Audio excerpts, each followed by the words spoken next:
예배 참석하신 우리 모두에게 넘치는 은혜를 주시기를 소원합니다.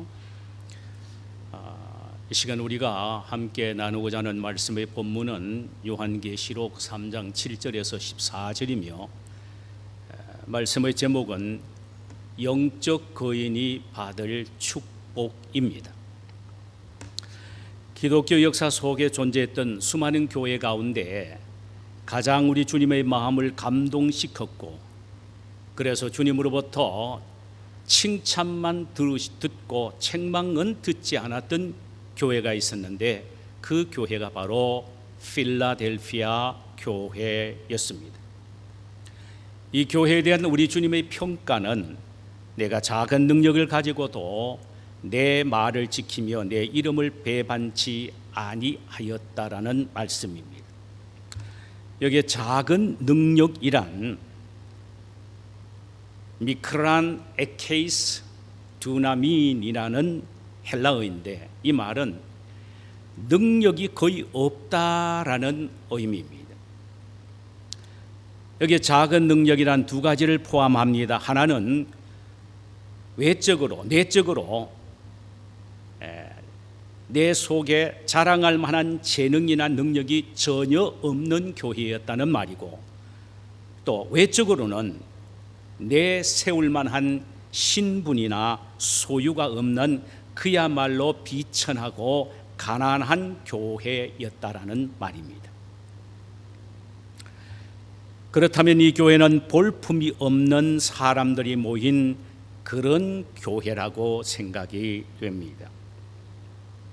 그러나 이 교회가 가지고 있는 작은 능력은 엄청난 폭발력을 지니고 있었습니다. 그들이 작은 능력을 가지고 한 큰일 두 가지가 있습니다. 작은 능력을 가지고 한 큰일 두 가지. 하나는 하나님의 말씀을 순종했던 일과, 다른 하나는 주님의 이름을 배반하지 않았던 일이었습니다. 지난 시간에는 우리가 하나님의 말씀을 지키는 순종에 대해서 함께 생각을 해 보았지요. 필라델피아 교회는 로마법과 하나님의 말씀과는 상충되기에 그 혹독한 로마 제국의 핍박 속에서도 하나님의 말씀을 지킨다는 것은 보통 힘들고 어려운 일이 아니었을 것입니다. 그런데도 이 교회는 죽음을 각오하고 하나님의 말씀을 지켰습니다. 그리고 그 말씀을 지키는 소위 순종의 모습을 보시고 하나님이 그토록 칭찬을 하셨던 것입니다. 하나님의 칭찬의 각도는 많이 가졌고 많은 재능을 가지고 있는 사람에게 향한 것이 아니라 작지만 순종하는 사람에게 있다라는 사실을 우리는 알아야 합니다. 자, 그렇다면 필라델피아 교인들이 행한 순종의 구체적인 내용이 무엇인가라는 것입니다. 이 무엇인가에 대한 단서를 발견하기 위해서는 우리는 열린 문이라는 말씀 속에서 발견할 수 있죠. 열린 문이라는 속에서 발견할 수 있는 것은 두 가지입니다. 하나는 목숨을 건 예배였습니다. 로마 제국은 기독교인들의 예배를 말살하기 위하여 현장을 덮쳐 죽이거나 불을 질러 화형을 시켰습니다. 그러므로 초대교회 때는 공동체 예배를 드리는 것은 죽음을 각오하는 일이었습니다. 그런데 필라델피아 교회는 죽기를 각오하고 공동체 예배에 모였다라는 사실입니다. 이는 안식일을 거룩하게 지키라는 하나님의 말씀을 순종하기 위해서였습니다. 그렇다면 예배는 하나님께 대한 최고의 순종의 행위인 것입니다. 어떤 상황과 어떤 여건 속에서도 그리스도인들이 하나님 앞에 예배 드리는 것은 하나님에게 대한 절대 순종의 표시라는 말씀이죠. 필라델피아 교회가 보인 또 하나의 순종의 모습은 복음 사역에 대한 충성이었습니다. 여기 열린 문이란 말은 하나님께서 필라델피아 교회 앞에 열어놓으신 복음의 문을 말합니다. 이 교회는 그 문을 잘 활용했습니다. 필라델피아는 유럽의 로마와 아시아의 수도 에베소를 이어주는 관문이기에 많은 사람들이 이곳을 들었습니다. 필라델피아 교회는 그것을 지나치는 사람을 한 사람이라도 구원시키려는 마음으로 온통 전도에 힘을 써서 최선을 다하여 순종했습니다. 예수님이 승천하시기 전에 마지막에 남기신 유언은 오직 성령 너희에게 임하시면 너희가 권능을 받고 예루살렘과 온 유다와 사마리아와 땅끝까지 이르러 내 증인이 되리라는 전도의 명령이었습니다. 필라델피아 교회는 주님의 이 명령을 최선을 다하여 순종해 드렸습니다. 그래서 주님의 칭찬을 받은 것입니다. 주님께 대한 최고의 순종은 예배라고 한다면 인간관계에 있어서 최고의 순종은 바로 영혼을 구원하는 전도입니다. 이 충성스러운 전도를 보시고 우리 주님은 칭찬을 하셨습니다. 오늘 이 시간에는 지난 시간에 이어서 작은 능력을 가지고도 큰 일을 행하는 또 하나의 구체적인 내용을 살펴보기를 원합니다. 그것은 내가 작은 일을 가지고 내 이름을 배반하지 아니하였다. 이게 내 이름을 배반하지 않았다라는 이것이 주님이 보실 때는 엄청난 능력이었습니다. 주님의 말씀이 주님을 표현하는 것이라면 주님의 이름은 주님의 자신인 것입니다. 그러므로 주님의 말씀을 벗어나는 것은 변절이요 배교라고 한다면 주님 이름 외에 다른 이름을 부르는 것은 영적 간음이요 우상 숭배인 것입니다. 만약에 어떤 남자가 결혼 후에도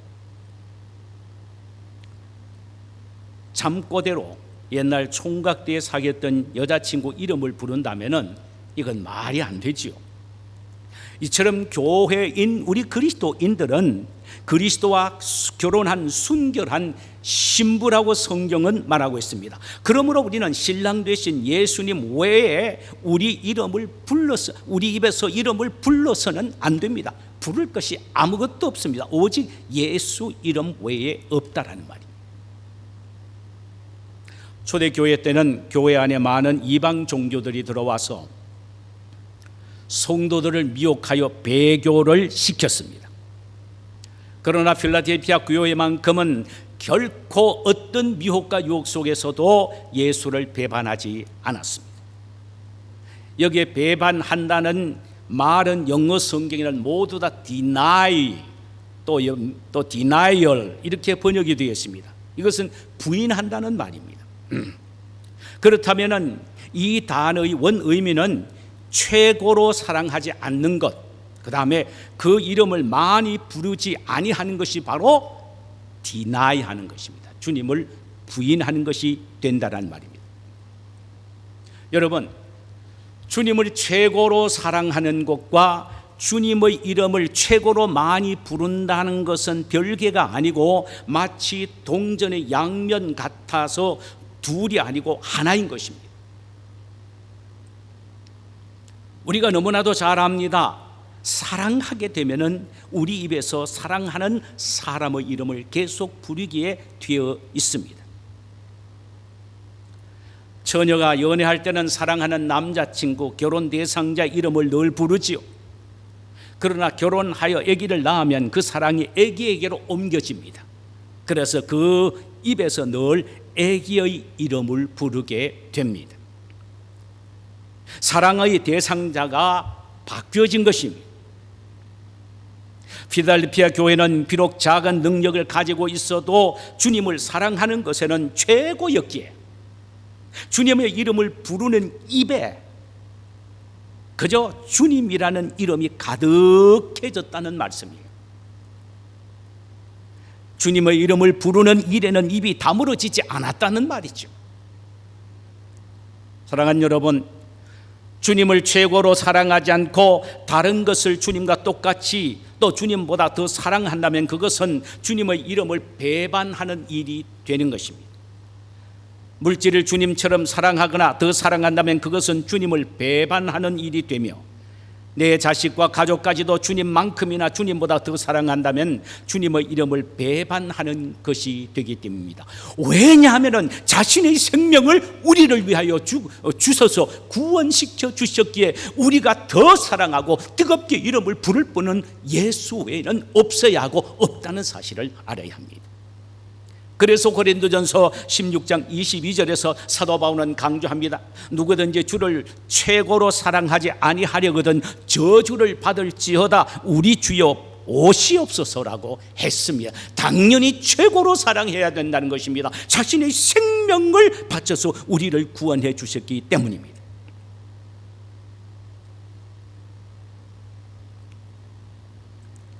그렇다면 우리는 우리 입에서 끊임없이 주님의 이름을 불러야 합니다. 주님은 우리 입에서 나오는 당신의 이름을 통하여 높임을 받기를 원하십니다. 만약 여러분 가운데 예수 내 구주라고 계속해서 100번만 부르신다면 여러분 어떤 일이 일어나실 것 같습니까? 한번 해보십시오. 저는 체험하고 경험한 부분입니다. 100번을 부르기도 전에 감격의 눈물이 폭포수처럼 터져 나오게 될 것입니다. 우리가 처음 믿을 때 불렀던 이름이 예수이며, 일송 동안 부르면서 살아가야 될 이름이 예수이며, 마지막 임종 순간에 눈을 감기 전에 부를 이름도 예수의 이름입니다. 예수의 이름만큼 영광스럽고 행복하고 축복스럽고 감격스러운 이름이 없습니다. 예수의 이름만큼 능력 있는 이름이 없습니다. 왜냐하면 예수의 이름 앞에 병마가 떠나가고 예수의 이름 앞에 사단이 물러가기 때문입니다. 초대교회 때는 끊임없이 예수의 이름으로 병마를 내어 쫓았습니다. 예수 그리스도의 이름으로 안수하여 병을 낫게 했어요. 오늘날에도 예수 그리스도의 이름은 동일한 힘과 능력을 가지고 있습니다. 그러므로 우리는 예수 이름으로 병마를 물리칠 수가 있고 예수 이름으로 사탄을 몰아낼 수가 있습니다. 그러기에 우리 입술에는 끊임없이 예수님의 이름만 불러야 합니다. 예수의 이름 외에 다른 이름을 부르는 것은 우상 숭배입니다. 저는 이 시간 여러분에게 한번 질문해 보고 싶습니다. 하루의 삶 속에 여러분은 예수의 이름을 얼마나 부르십니까? 그렇지 않으면 돈을 얼마나 부릅니까?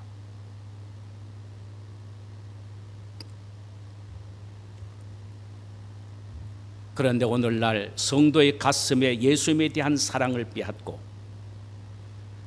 성도들의 입술에 예수님을 부르는 그 부름의 입술을 빼앗는 일들이 얼마나 많은지 모릅니다. 무엇이 주님에 대한 사랑을 빼앗고 무엇이 주님의 이름을 부르는 입술을 빼앗느냐 이 말이죠. 무엇이? 요한일서 2장 15절에는 이렇게 말합니다. 명쾌하게 이야기합니다. 이 세상이나 세상에 있는 것들을 사랑하지 말라. 누구든지 세상을 사랑하면 아버지의 사랑이 그 안에 있지 아니하니라. 세상이나 세상에 있는 것들이 우리의 마음을 하나님을 사랑하는 것에서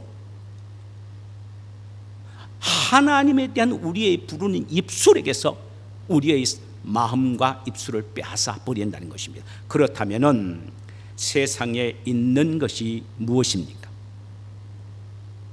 여기에 대해서 요한일서 2장 16절에는 이는 세상에 있는 모든 것이 육신의 정욕과 안목의 정욕과 이생의 자랑이니 다 아버지께로부터 온 것이 아니요 세상으로부터 온 것이니라.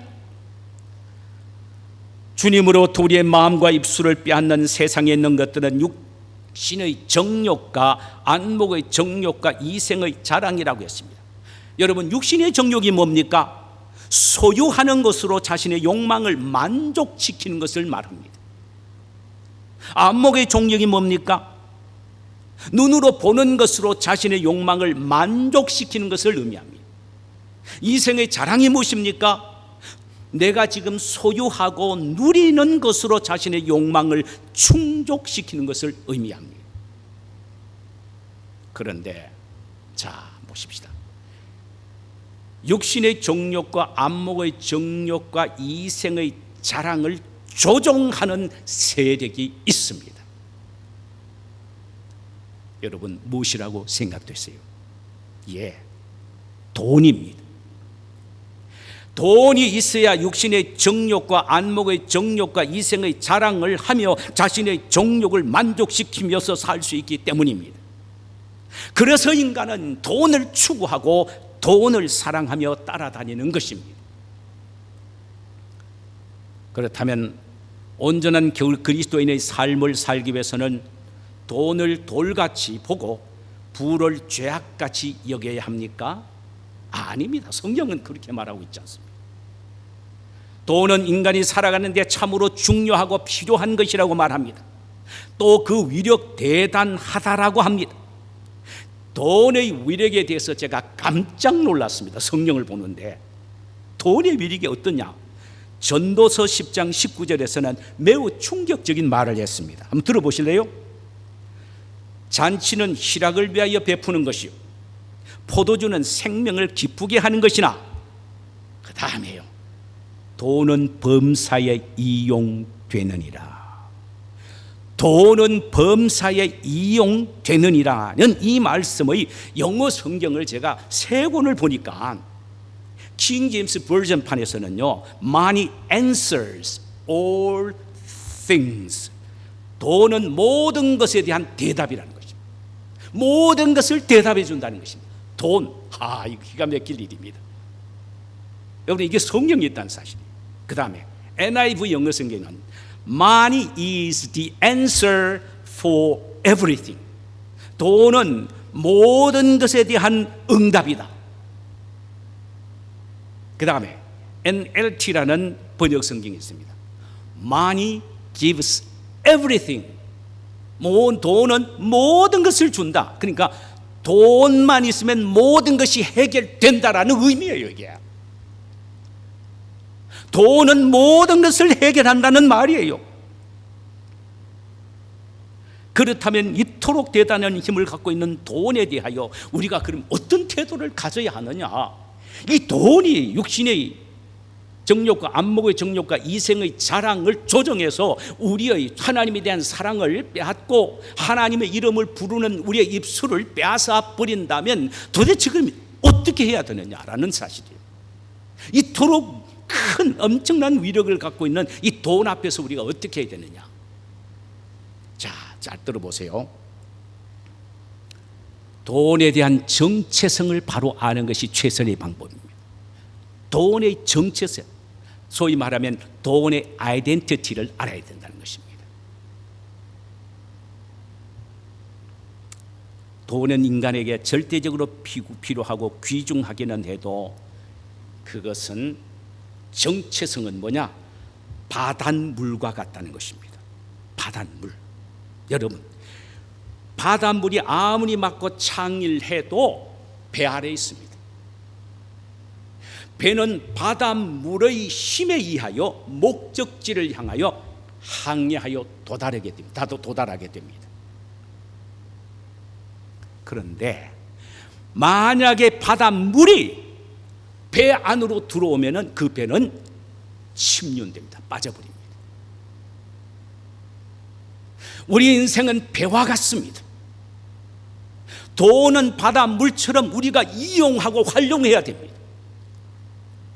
인생의 목적을 향하여 달려가는데 우리의 수단으로서 이용하고 활용해야 되는데 그것이 우리 인생이라는 우리 마음이라는 배 속에 들어오게 되면 우리는 그대로 침몰해버리고 맙니다.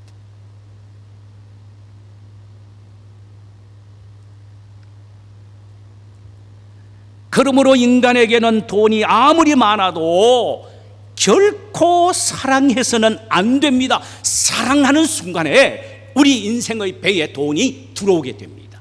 그러면은 돈과 함께 침륜에 빠져버릴 수밖에 없는 것입니다. 이것은 제 말이 아니라 디모데전서 6장 10절에서 사도 바울의 믿음의 아들 디모데에게 돈에 대해서 경계를 한 내용을 보면 그렇게 나와 있다 이 말입니다. 돈을 사랑함이 일만하게 뿌리가 되나니 이것을 탐내는 자들은 미혹을 받아 믿음에서 떠나 많은 근심으로 자기를 찔렀도다. 침륜하게 된다 이 말이죠. 돈은 우리 인간에게 모든 것을 할 수 있게 하는 힘이 있다고 해도 결코 사랑해서는 안 된다는 것입니다. 돈은 우리의 사랑의 대상자가 아니고 우리의 삶을 위한 이용 수단의 대상자입니다. 우리의 사랑의 대상자는 오직 주님이시기에 우리는 뜨겁게 그 주님을 사랑해야 하고 끊임없이 사랑하는 그분의 이름을 우리 입에서 불러야지 자나깨나 돈이라고 부르면 안 된다는 말이죠. 필라델피아 교회는 비록 작지만은 이러했습니다. 그래서 주님으로부터 작은 거인 스몰 자이언트라는 칭찬을 듣게 된 것입니다.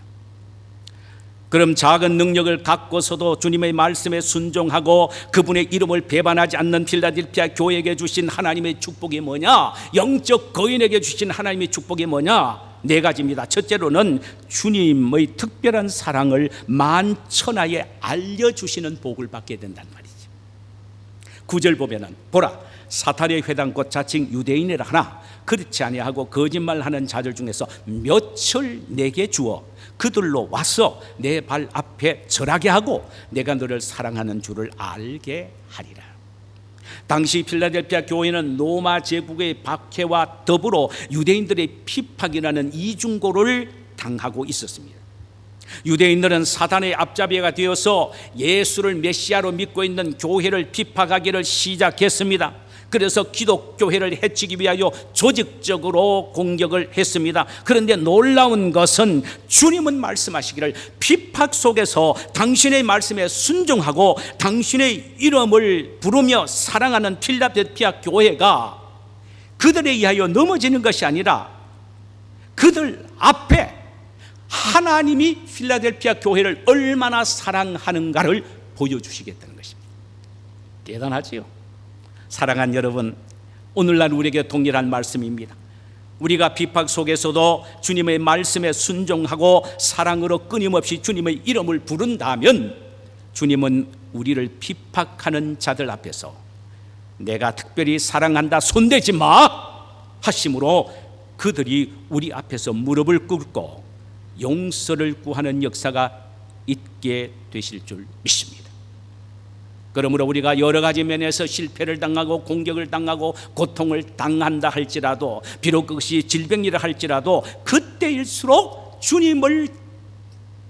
주님의 말씀에 순종하고 주님을 더욱 적극적으로 사랑하고 그의 이름을 부르신다면 주께서 보라는 듯이 모든 인생의 고난과 질병에서 강건하게 회복시켜 주신다는 말씀이 됩니다. 이에 대하여 시편 91편 14절에는 기가 막힌 말씀으로 우리에게 교훈을 주고 있습니다. 하나님이 이르시되 그가 나를 사랑한즉 내가 그를 건지리라. 할렐루야. 어려움 속에서도 네가 만약에 나를 사랑한다면 내가 너의 어려움 속에서 건지리라. 할렐루야. 그가 내 이름을 안즉 내가 그를 높이리라. 너가 내 이름을 끊임없이 입에서 부른다면 내가 너를 높여준다라는 할렐루야. 이게 하나님의 말씀입니다. 두 번째 축복은 시험의 때를 면하게 해주신다는 것입니다. 10절 내가 나의 인내의 말씀을 지켰은즉 내가 또한 너를 지켜 시험의 때를 면하게 하리는 이는 장차 온 세상에 임하여 땅에 거하는 자들을 시험할 때라 그랬습니다. 필라델피아 교회가 여러 가지 핍박과 환난 속에서도 주님의 말씀에 순종하고 주님을 사랑함으로 곧 다가올 환난에서 벗어나 보호하게 해주신다는 것입니다. 보호받게 해주신다는 것입니다. 사랑하는 여러분, 우리가 중과 같은 핍박 속에서도 주님의 말씀에 순종하고 사랑하기만 하면 그리고 끊임없이 그 주님의 이름을 부르기만 한다면 하나님은 우리를 다가오는 어떤 종류의 환난 속에서도 우리를 벗어나게 하시고 기쁨을 누릴 수 있게 보호하신다는 사실을 잊지 말고 믿고 확신하시기를 주님의 이름으로 축원합니다. 세 번째 축복은 면류관을 빼앗기지 않게 해주신다는 것입니다. 11절, 내가 속히 이 말이니 내가 가진 것을 굳게 잡아 아무나 내 면류관을 빼앗지 못하게 하라. 면류관, 들어만 들어도 우리의 마음을 흥분시키는 영광스러움입니다. 신앙의 본질, 교회의 본질을 잘 지키고 승리한 사람에게 주시는 하늘나라의 상급입니다. 이것은 말씀을 지킨 성도에게 주시는 의의 면류관이요, 끝까지 믿음을 지키고 승리하는 자에게 주시는 영광의 면류관이며, 사명에 충성한 자에게 주시는 생명의 면류관입니다. 이 면류관을 줄 테니 그것을 아무에게도 빼앗기지 못하게 하라는 것입니다. 하나님이 그런 축복을 주시겠다는 말씀이기도 합니다.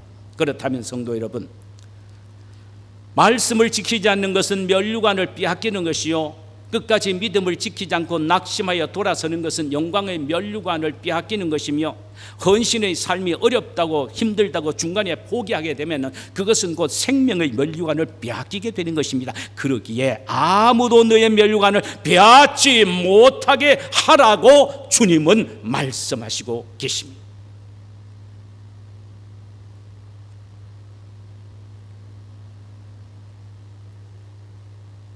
마지막 하나는 하나님의 성전의 기둥이 되게 하시겠다는 것입니다. 12절, 이기는 자는 내 하나님의 성전의 기둥이 되게 하리니 라고 했습니다. 그 당시 필라델피아 지역은 큰 지진으로 대부분의 건물들이 파괴되었습니다. 그런데 유독 이 교회만큼은 돌 기둥이 받쳐줌으로 든든히 서 있었던 것입니다. 제가 실제로 가보았지 않습니까? 그 돌 기둥을, 교회가 터는 다 무너진 돌 기둥이 그대로 서 있습니다. 그리고 그 밑에 돌 기둥이 서 있는데 밑에 보니까 굉장히 단단한 돌이 그 밑에 주춧돌로 되어 있습니다. 그 위에 앙상한 터에 돌 기둥만 덩그랑하게 강하게 서 있습니다. 여러분, 그게 거의 한 2000년 가까이 되어 오는데도 그렇다 이 말이죠.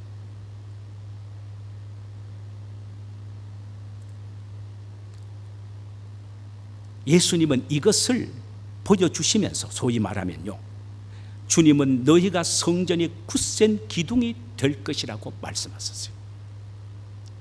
이 돌 기둥처럼 너희들이 교회에 큰 기둥 같은 축복을 받게 될 것이라는 말이에요. 여러분, 우리가 예수를 믿는 그 순간부터 신앙생활 하지 않습니까? 교회를 중심으로 해서 하나님의 교회를 섬기며 기둥 같은 그런 존재가 된다면 얼마나 좋겠습니까? 하나님의 성전의 기둥이 되기 위해서는 조건이 있습니다. 그것은 굽지 않고 곧아야 하며, 속은 꽉 차야 하며, 겉은 벌레가 먹지 못하도록 칠해져야 합니다.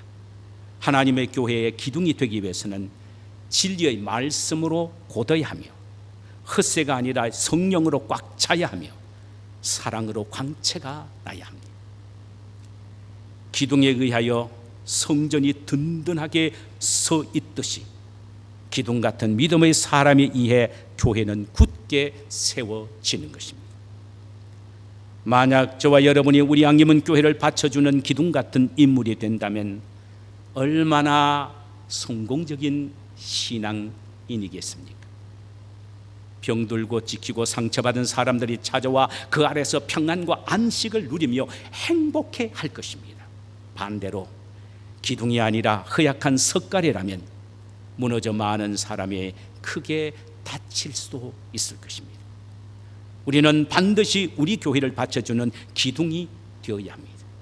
기둥이 될 것인가, 허약한 석가래가 될 것인가는 전적으로 우리의 선택입니다. 우리 모두는 주님의 말씀에 순종하고 예수님을 사랑하고 그 이름을 높임으로 우리 교회 기둥 같은 인물이 되기를 소원합니다. 우리 모두 이런 비전을 갖고 우리 교회를 든든하게 세워나가는 성도들이 되시기를 주님의 이름으로 축원합니다. 자, 이 시간에 우리 함께 찬송 한 장 부르십시다.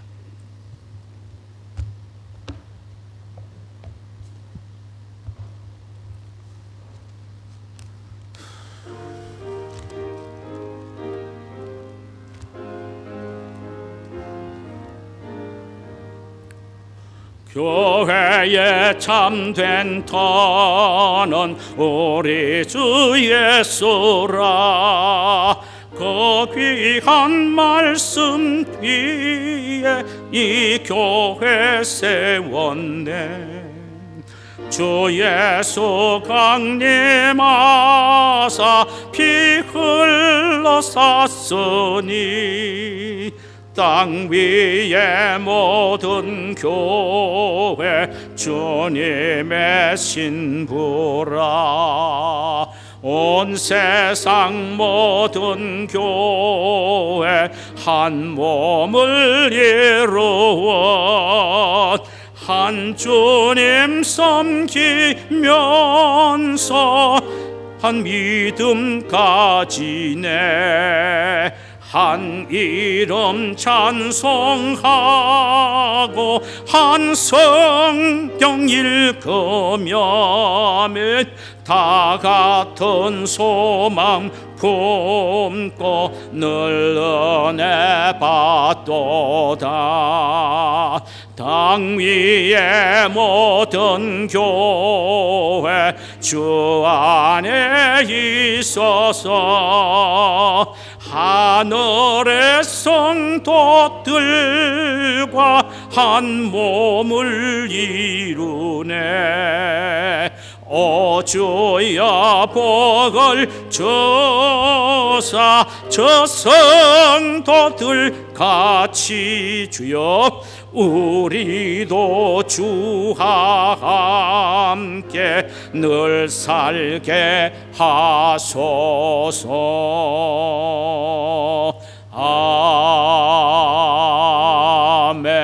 아멘. 이 시간 우리